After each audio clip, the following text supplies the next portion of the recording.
What sort of man is he? In her way she had loved him and even grown attached to him.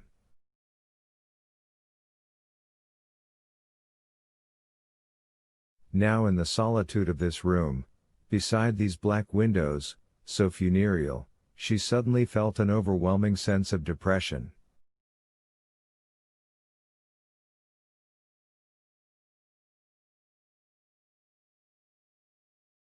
Yet neither at this moment, nor for the whole 18 months that she had lived with this man had there been in her heart of hearts that essential feeling without which no marriage can survive, not even such a brilliant match as theirs, between the beautiful, red-haired, golden Elena and a career officer of the General Staff, a marriage with theater cloaks, with perfume and spurs, unencumbered by children.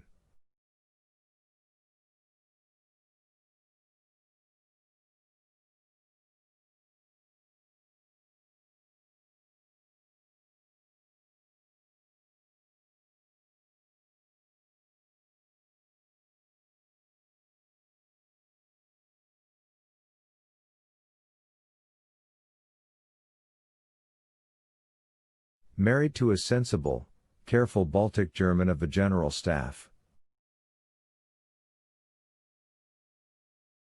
And yet what was he really like? What was that vital ingredient, whose lack had created the emptiness in the depth of Elena's soul?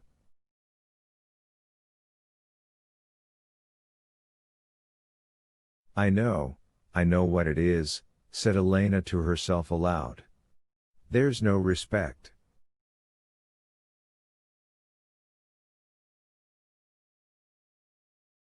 Do you realize, Sergei?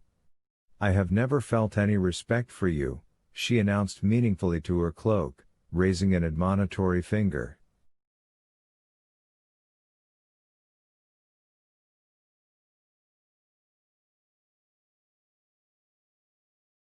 She was immediately appalled at her loneliness, and longed for him to be there at that moment.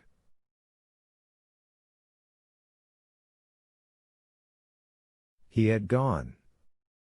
And her brothers had kissed him goodbye.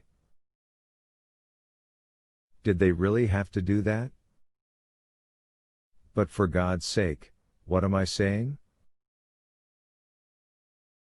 What else should they have done? Held back? Of course not. Well, maybe it was better that he shouldn't be here at such a difficult time and he was better gone, but they couldn't have refused to wish him Godspeed.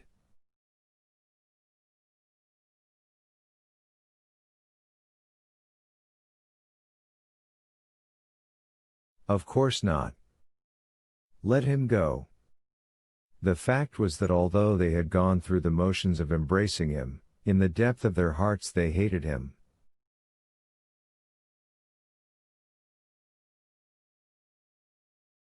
God, yes they did. All this time you've been lying to yourself, and yet when you stop to think for a moment, it's obvious, they hate him.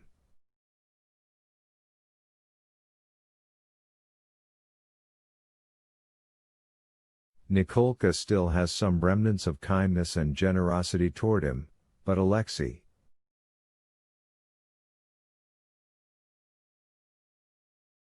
And yet that's not quite true either. Alexei is kind at heart too, yet he somehow hates him more. Oh my God, what am I saying? Sergei, what am I saying about you? Suddenly we're cut off. He's gone and here am I. My husband, she said with a sigh, and began to unbutton her negligee, my husband.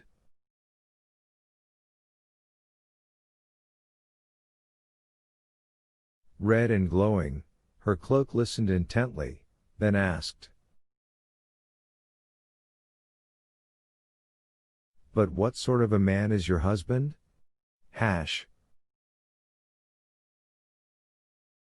He's a swine, and nothing more, said Alexei Turbin to himself, alone in his room across the lobby from Elena.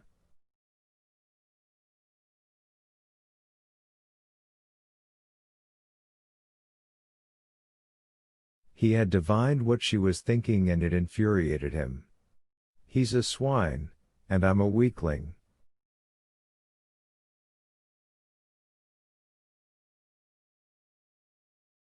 Kicking him out might have been going too far, but I should at least have turned my back on him.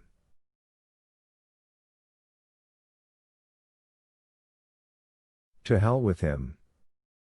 And it's not because he left Elena at a time like this that he's a swine, that has really very little to do with it, no, it's because of something quite different.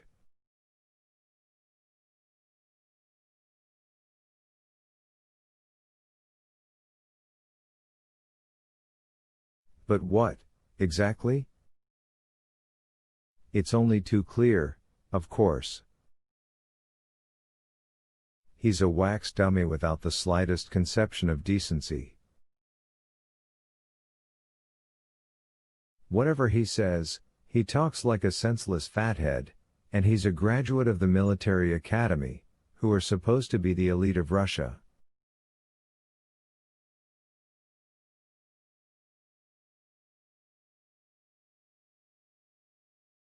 Silence in the apartment. The streak of light from Elena's room was extinguished. She fell asleep and her thoughts faded away, but for a long time Alexei Turbin sat unhappily at the little writing desk in his little room.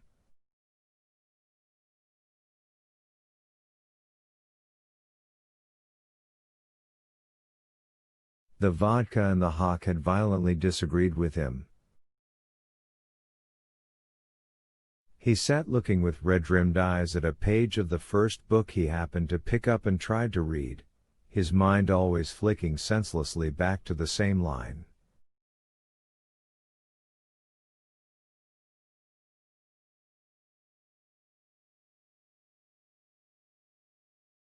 Honor is to a Russian but a useless burden. It was almost morning when he undressed and fell asleep. He dreamed of a nasty little man in baggy check pants who said with a sneer,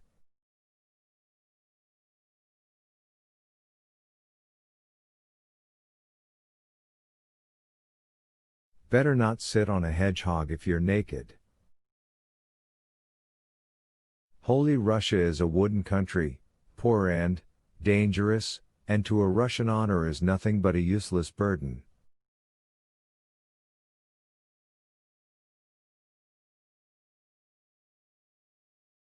"Get out!" shouted Turbin in his dream. "You filthy little rat, I'll get you." In his dream Alexei sleepily fumbled in his desk drawer for an automatic, found it, tried to shoot the horrible little man, chased after him and the dream dissolved.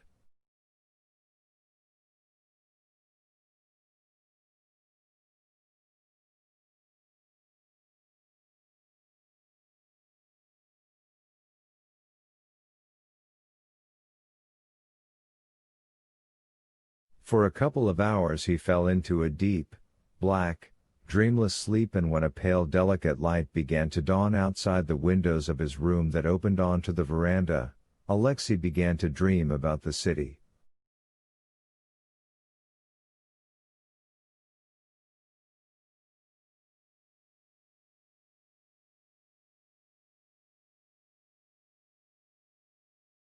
Four. Beautiful in the frost and mist-covered hills above the Dnieper, the life of the city hummed and steamed like a many-layered honeycomb.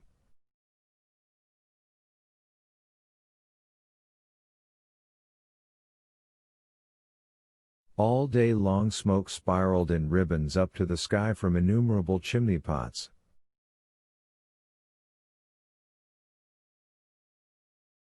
A haze floated over the streets, the packed snow creaked underfoot, houses towered to 5, 6 and even 7 stories.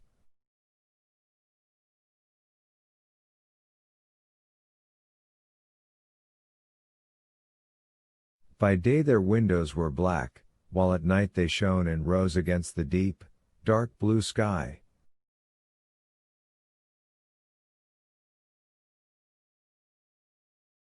As far as the eye could see, like strings of precious stones, hung the rows of electric globes suspended high from the elegant curlicues of tall lampposts.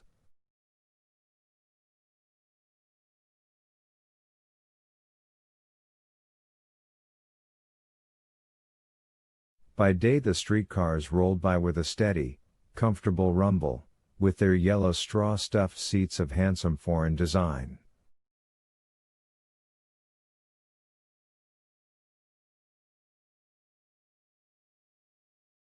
Shouting as they went, cabmen drove from hill to hill, and fur collars of sable and silver fox gave beauty and mystery to women's faces,